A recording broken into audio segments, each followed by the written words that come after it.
reverse the course of my trip and all the traverse.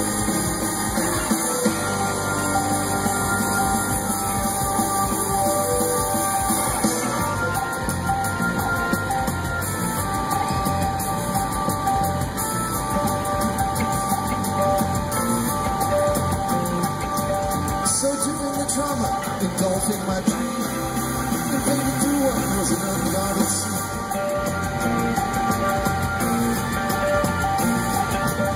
The torrent of helplessness swept me away to the cavern of shame and the hall of dismay.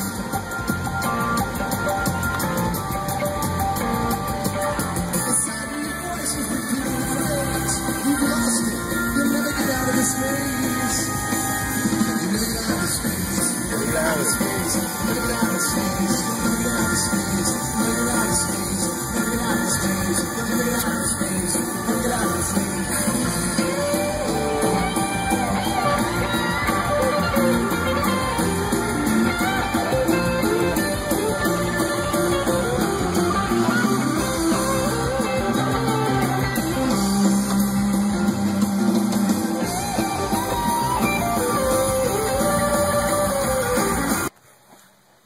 Oh, duder.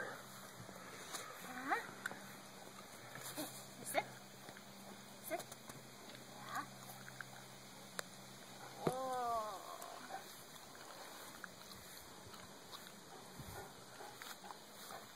Say, I'm feeling better. I'm feeling better.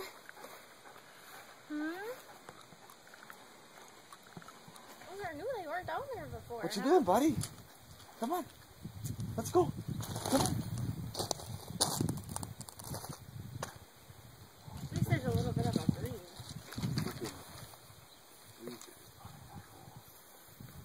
First it was the clover growing all along here, and then I kind of got rid of that, and all this frickin', what is that called?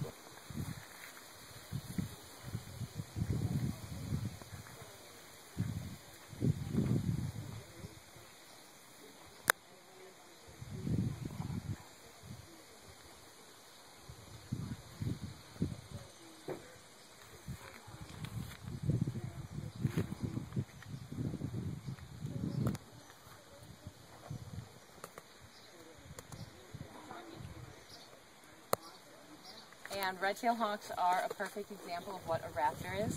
And around here, raptors are four main groups of birds: hawks, eagles, owls, and falcons. And when you... Quiet, crows. This is a little more typical of what you would see here. A little bit lighter in the chest, a little bit lighter overall. So she is an eastern red-tailed hawk, where our beautiful western red-tail is a little bit darker. Now, this western red-tailed hawk, she came from California, and she came here right after Marge moved back here. And she contracted West Nile virus quite a few years ago. And West Nile virus can do a few different things to birds. It can make them just die. They just fall over dead. There's a lot of birds that, like a lot of orphans. Sometimes you'll hear our crows mimicking the owls that we have here. So maybe occasionally they start doing that when we're doing the owl program. The raven, he talks in a very deep voice, and you can only understand him sometimes. Sometimes he'll say doo, doo, doo. Someone was calling him doo, he'll pick that up. Never say anything to a raven like that. Alright, so here we actually have three different owls. So, Molly has an owl on her glove.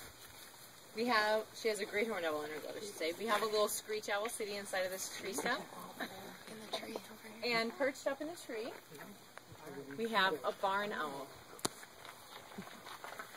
So we have three very special owls with us today, and all owls are very special. They are raptors, but they have a lot of additional things that make them different from the other raptors.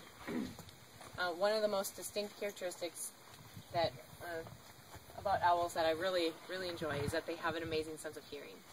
They have done studies with barn owls where they have put them in completely blind situations and had watched them catch. So if they didn't have a very flexible neck to compensate for it, they wouldn't be able to see around them because they can't glance over just by rolling their eyes. They have to look. He's checking everything out, showing off that flexible neck as he worms it around. So Molly is holding a great horned owl, and great horned owls are really common birds around here.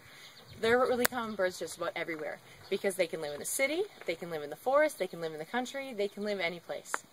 And they're great at finding their own food because they can hunt for some very large things. And so the females would be pretty significantly larger than he is, but the males tend to be a little bit bigger than him too. When he was found on the ground, he was brought in to us, and he was so sick that we had to force feed him every single bite of food that he had for months. He didn't eat on his own, he was in very bad condition, and there were a lot of points where they thought he wasn't going to pull through. But we just kept feeding him and kept caring for him. But the problem is that when you hand feed a baby comfortable, that she prefers just to stay inside of it. So we'll let her stay in there for a while. But screech owls have those little feather tufts on top of their head, so they kind of look similar to a small great horned owl, but you can see that her color is a little bit different. Screech owls can be this kind of reddish orange color, or they can be a pretty gray color. But that is a full-grown adult. She's kind of nervous now, but she likes it when she gets on the glove. She just gets a little spooked when people are walking right up to her. So here. Now I'll get her down to here so you can have a better look at her. These are both turkey vultures.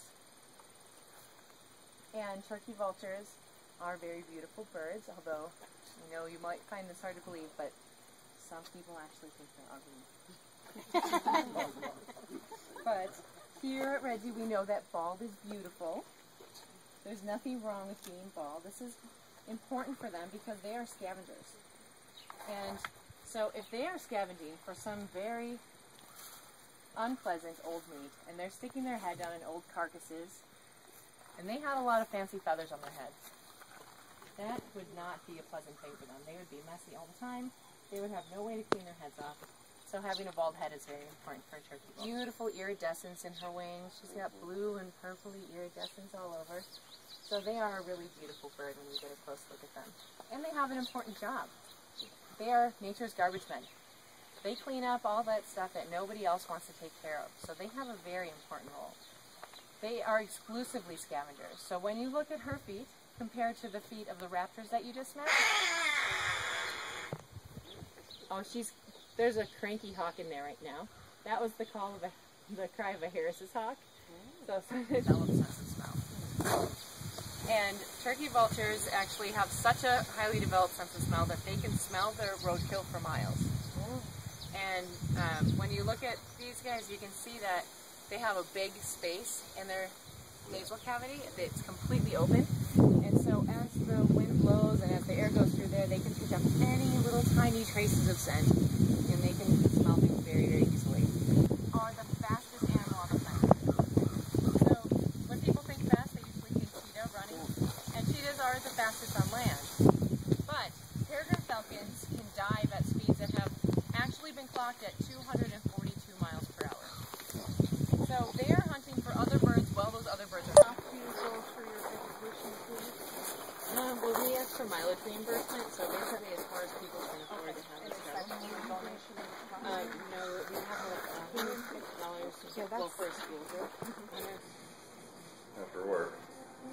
And then hopefully next weekend we can go out there and it'll take us like an hour or two, you know, get set up, and I can do the whole thing myself and just,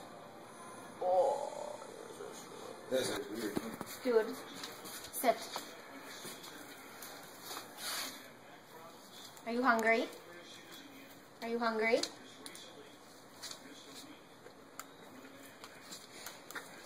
Are you hungry? Are you hungry? You want some more?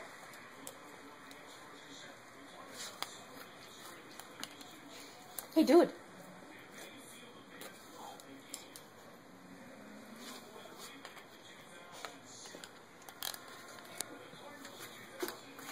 You hungry?